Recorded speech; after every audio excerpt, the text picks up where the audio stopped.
Ahoy, you salty sailors.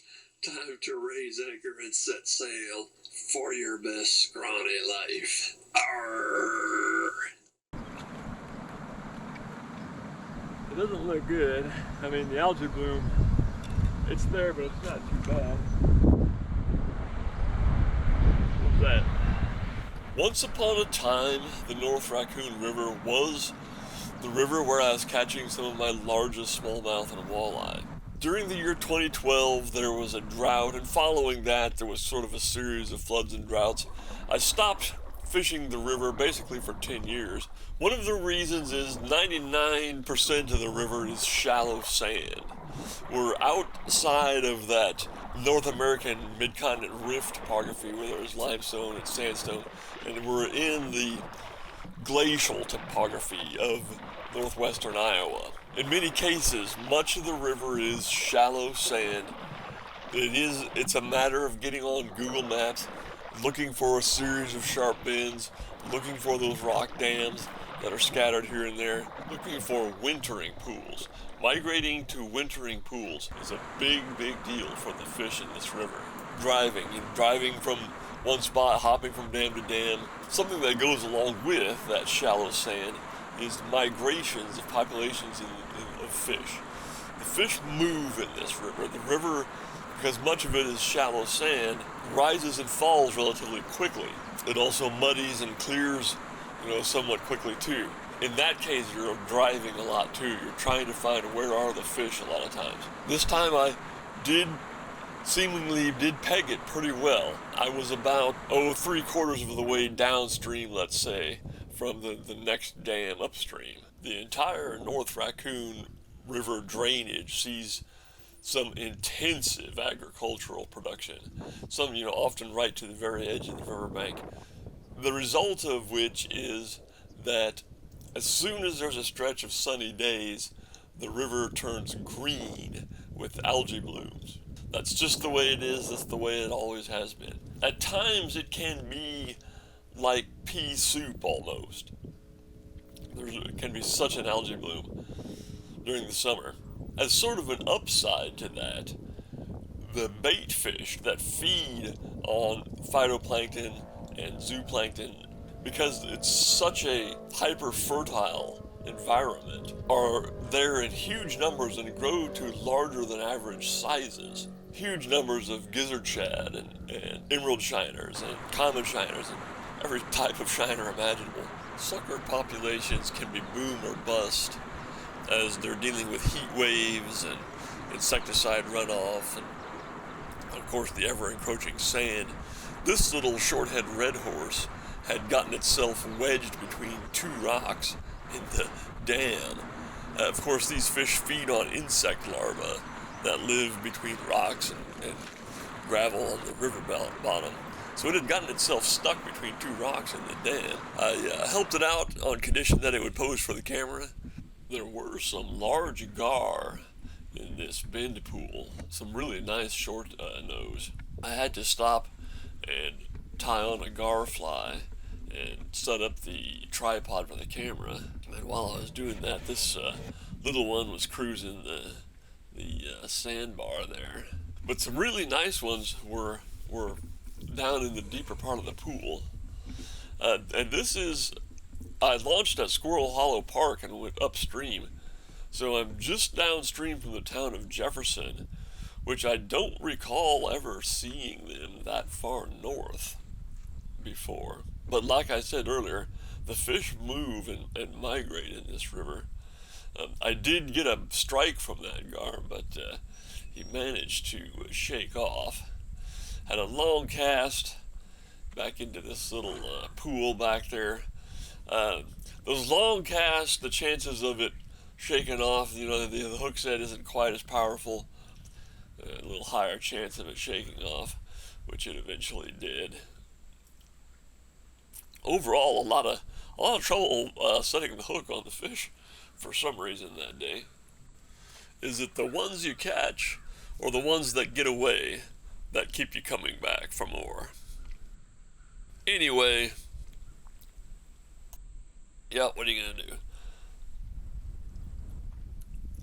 So this little foam line here, when the river level drops low, any overhead cover is sought out by the fish. There were carp kind of feeding on, bits of duckweed or whatever was accumulating in that foam line, and I tossed a crayfish pattern in there, and at first thought that I had hooked a carp, but to my surprise, it turned out to be a pretty nice smallmouth. So that's getting to be like the old days were. I was pleasantly surprised by that.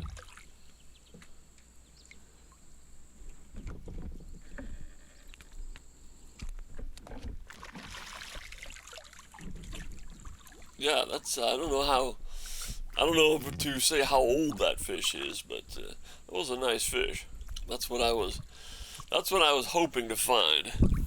I was kind of surprised that I did not run into any white bass, which they will get up as far north as Jefferson and even further.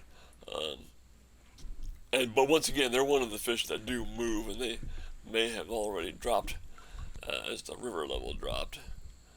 They may have already left that area.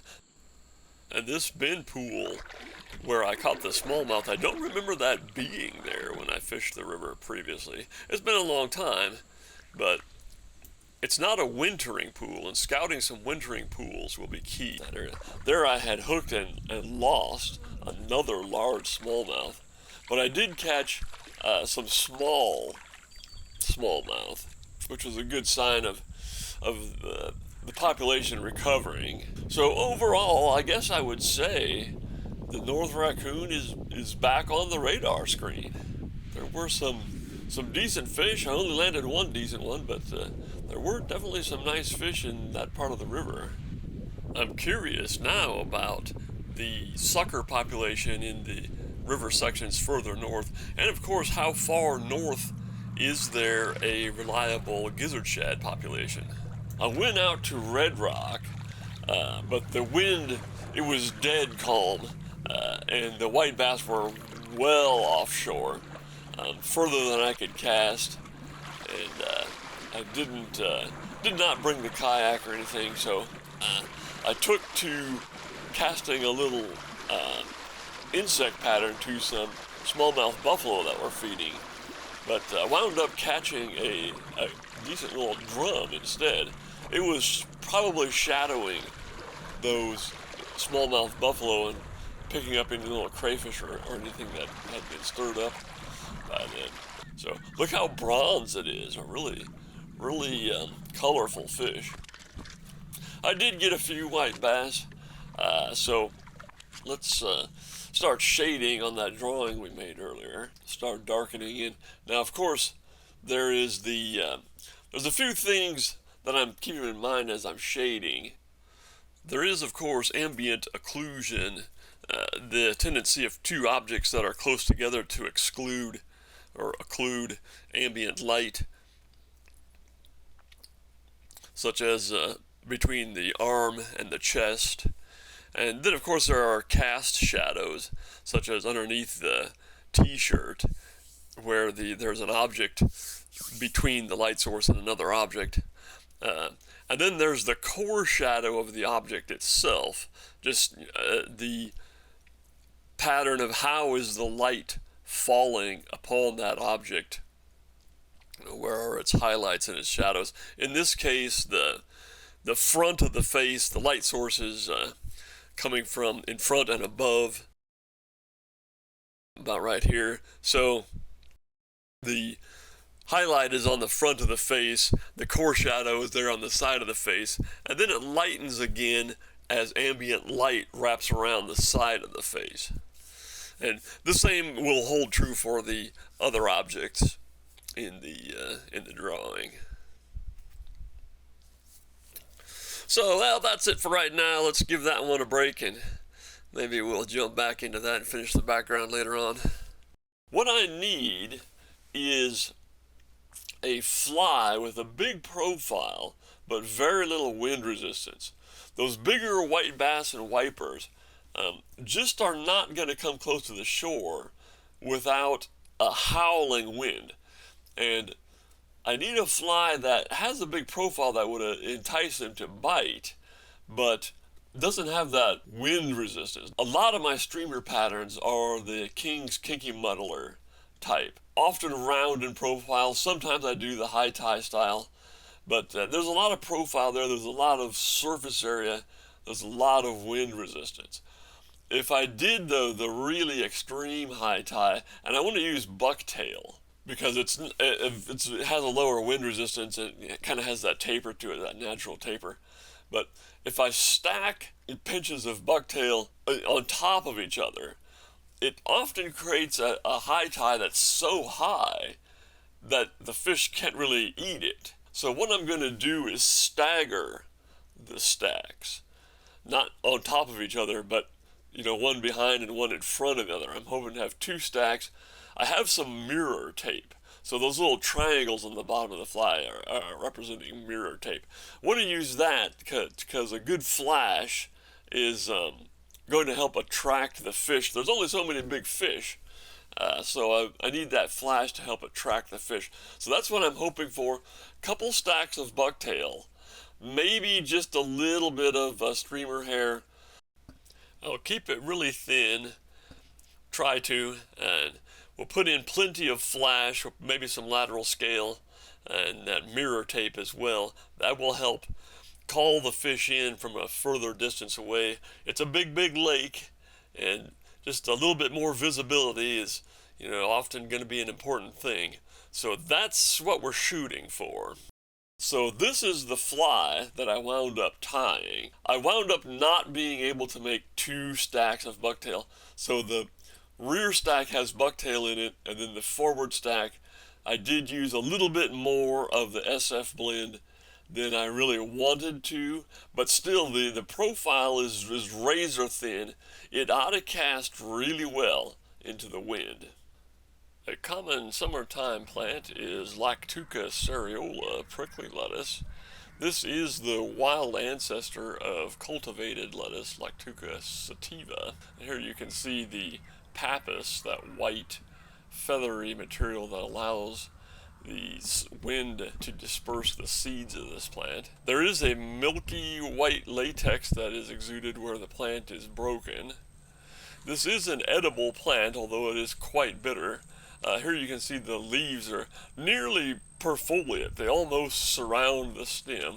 There are a little ridge of very fine spines along the midrib of the leaf, and some serrations also around the margin of the leaf. And of course, this is the with that pappus and so forth for the seed dispersal. This is recognized as a member of the Asteraceae, the composite flower family. It is an edible plant, although quite bitter. And here we have Daucus carota, wild carrot or Queen Anne's lace. There you can see the dark floret that is often in the middle of the umbel of white florets. This, of course, being a member of the family Apiaceae, which we have discussed previously, the umbellifers. The common name is Queen Anne's lace or wild carrot. A subspecies of this plant is the wild ancestor of cultivated carrots. In theory, the root of this plant is edible. I don't use any part of it. There you can see the leaf is fairly distinct and different from poison hemlock, but I don't use any part of it due to the possibility of confusing it with poison hemlock. We're keeping in mind that just a very small amount of poison hemlock would be a deadly dose. But the leaf structure is somewhat different, and of course that dark floret is also a thing that's different between the Queen Anne's lace and poison hemlock. The umbels, once the flowers have finished flowering, tend to roll up and curl up into these little balls, which is kind of interesting and a distinguishing feature as well.